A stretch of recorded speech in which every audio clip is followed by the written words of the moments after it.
Hello बच्चों, स्वागत करता हूँ आज वापस से आपके अपने यूट्यूब चैनल वेक्टमी में। और आज हम क्लास 11th की फिजिक्स का जो लेक्चर 5 है वो करेंगे, जिसमें मैं आपको arithmetic operations with significant figures को एक्सप्लेन करूँगा। पहले तो हम इस टॉपिक को क्लियरली समझ लेते हैं, ये है क्या। इससे पहले मैंने आपको तीसरे और चौथे लेक्चर में, थर्ड एंड फोर्थ लेक्चर में, सिग्निफिकेंट फिगर्स कैसे कैलकुलेट करते हैं ये बहुत ही डिटेल्ड वे में एक्सप्लेन कर दिया था मैंने। और इन दोनों लेक्चर्स को अटेंड करने के बाद अगर आप इस टॉपिक पे आए हैं तो ये टॉपिक आपके लिए काफ़ी इजी होने वाला है। और अगर आपने अभी तक previous videos like lecture 3 and 4 नहीं देखा है तो पहले आप उसे अटेंड कर लें और उसके बाद इसको देख लें। ओके, तो चलिए शुरू करते हैं और समझते हैं कि अरिथमेटिक ऑपरेशंस क्या होते हैं और सिग्निफिकेंट फिगर्स का क्या रोल है इस ऑपरेशन में। ठीक है, तो देखिए, मान लो मैं एक केस लेता हूँ आपके सामने। लेट्स से कि आपके पास कोई नंबर है ए और कोई नंबर है बी और आपको इन दोनों को मल्टीप्लाई करना है। ठीक है, तो ए और बी को जब आप मल्टीप्लाई करेंगे तो ऑब्वियसली कोई रिजल्ट सी आएगा, मतलब कि let the result be C. ठीक, तो रूल ये कहता है कि ये जो आपका रिजल्ट है इसमें कुछ नंबर ऑफ सिग्निफिकेंट फिगर्स होंगे ऑब्वियसली। तो इसमें जो नंबर ऑफ सिग्निफिकेंट फिगर्स होंगे, उनकी जो संख्या होंगी, उनकी जो नंबर्स होंगे, वो उतने ही होंगे जितने कि दिए गए क्वेश्चन में किसी भी एक के पास सबसे कम सिग्निफिकेंट फिगर हो। मतलब, अब मैं आपको इसको एग्जांपल के थ्रू, जनरल एग्जांपल के थ्रू समझाता हूँ। देखिए, जैसे मान लो कि आप कोई नंबर लेके सॉल्व कर रहे हो। ठीक, मैंने ये देखा कि ए के पास 2 सिग्निफिकेंट फिगर्स थे और बी के पास 3 सिग्निफिकेंट फिगर्स थे। तो जो रिजल्ट सी आएगा उसमें उतने ही सिग्निफिकेंट फिगर होंगे जितने कि दिए गए क्वेश्चन में सबसे कम किसके पास था। तो सबसे कम किसके पास है? ए के पास, और वो भी कितना है? 2। यानी कि रिजल्ट सी में भी सिग्निफिकेंट फिगर्स की संख्या कितनी होगी? 2 ही होगी। ठीक है, इसको कहते हैं multiplication rule of arithmetic operations using significant figures. Okay, तो अगर आपको चीजें समझ में आ रही होंगी तो मैं इसे जरा आपके लिए एक लाइन में लिख दे रहा हूँ इस चीज को, जिससे आपको समझने में आसानी रहे। देखिए, मैं ये कहना चाहता हूँ कि number of significant figures in C will be equal to number of significant figures in A oblique B, दोनों में से कोई भी एक, कंटेनिंग कंटेनिंग लीस्ट नंबर। मतलब कि अगर उसने सबसे कम नंबर कंटेन किया हुआ है ए और बी दोनों में से किसी एक ने भी, तो वहां से उतने ही सिग्निफिकेंट फिगर हमारे रिजल्ट में भी होंगे। ठीक है, तो अगर आप इसे एक प्रैक्टिकल एग्जांपल से, रियल लाइफ एग्जांपल से समझना चाहें, हम एक एग्जांपल ले लेते हैं। लेट्स से कि आपके पास कोई नंबर है।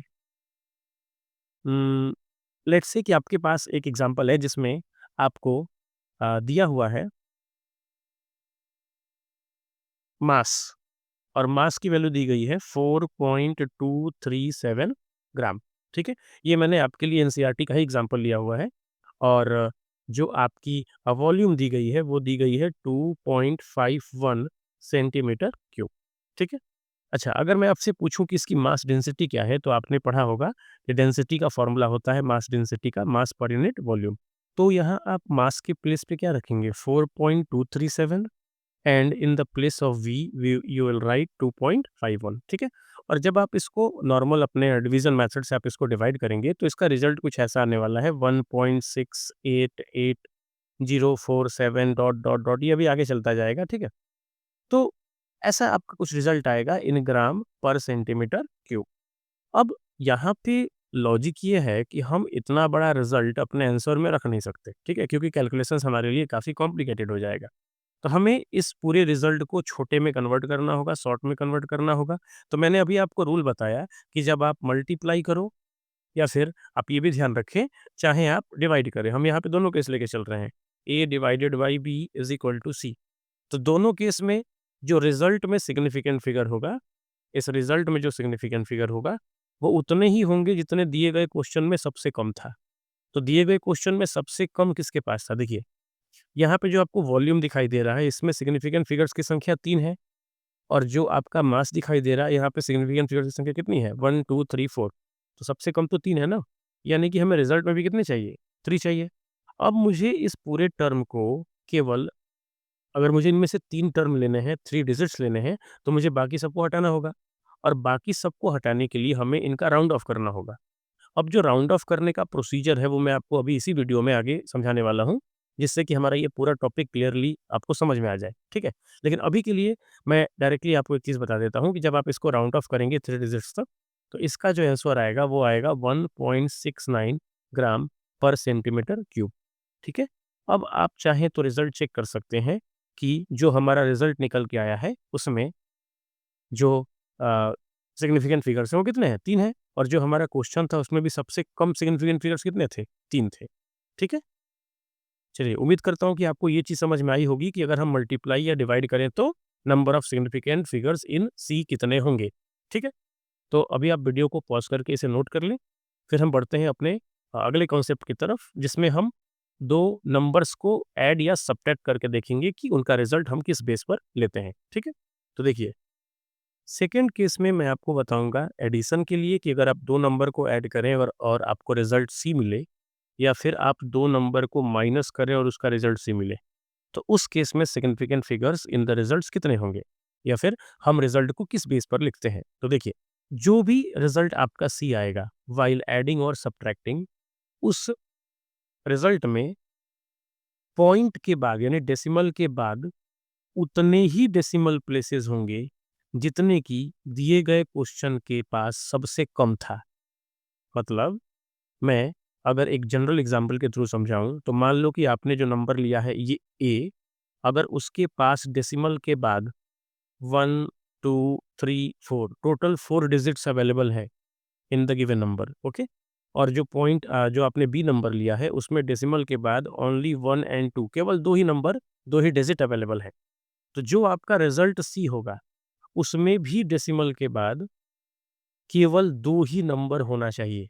यानी डेसिमल के बाद सबसे कम नंबर जितने होंगे दिए गए क्वेश्चन में, उतना ही नंबर डेसिमल के बाद आपके रिजल्ट में भी होगा, ठीक है? तो अगर मैं इसे स्टेटमेंट के फॉर्म में लिखूं, जिससे कि आप अपनी कॉपी में नोट कर पाएंगे बाद में, कि नंबर ऑफ सिग्निफिकेंट फिगर्स और डिजिट्स, आप डिजिट्स कह लो यहाँ के केस में ज़्यादा बेहतर होगा, इन सी जो होगा वो बराबर होगा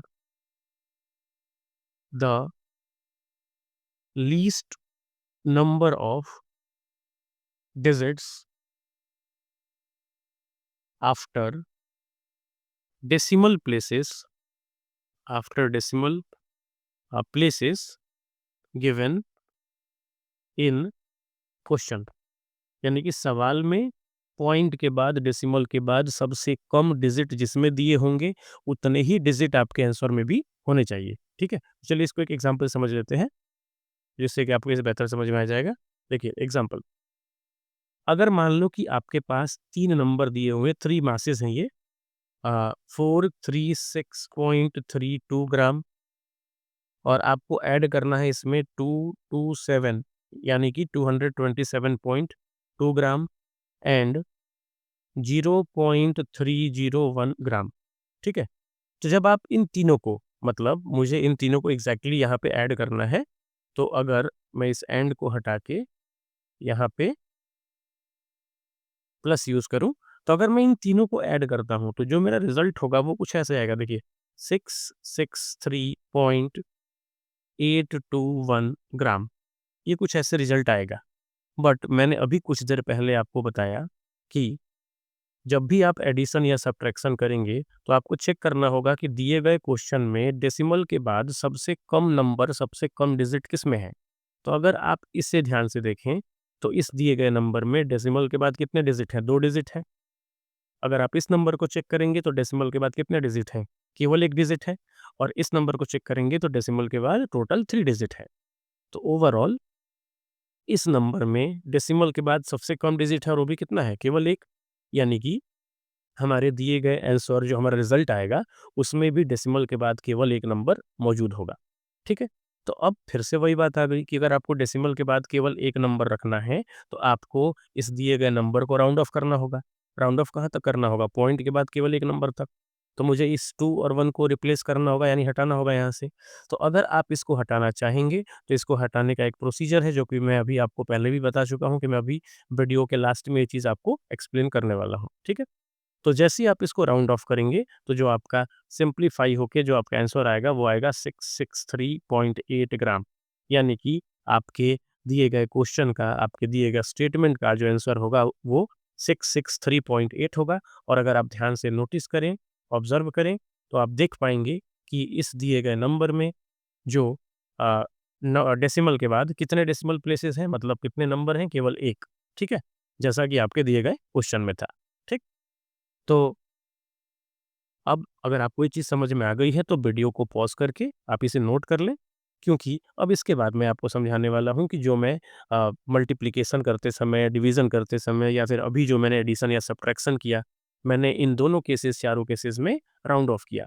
तो अ, चलिए सीखते हैं कि राउंड ऑफ कैसे करते हैं, वो भी बहुत ज़रूरी पार्ट हो जाता है, क्योंकि आपको रूल्स पता होते हैं और आप अगर राउंड ऑफ करना नहीं जानते क्लियरली, वैसे तो ये बेसिक चीज़ें हैं, बट अगर आप नहीं जानते तो राउंड ऑफ करने में आपको समस्या हो सकती है, और फिज़िक्स में हो सकता है कि आंसर आपका मिसमैच कर जाए, ठीक है?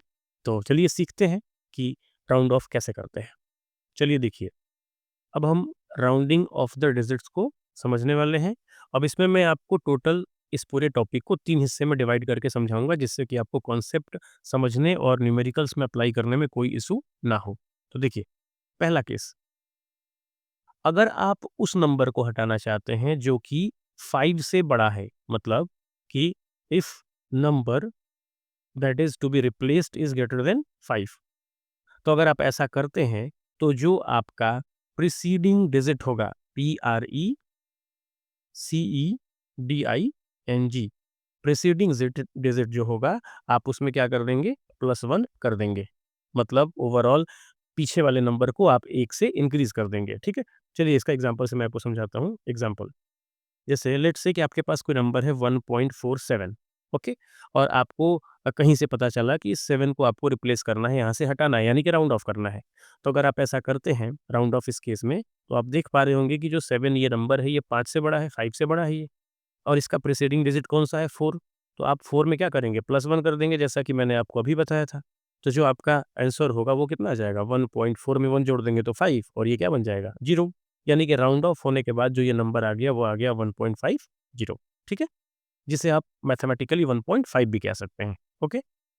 चलिए, तो ये आपको समझ आ रहा होगा कि अगर नंबर 5 से बड़ा हो तो क्या करें, ठीक? चलिए अगला केस देखते हैं, केस नंबर 2।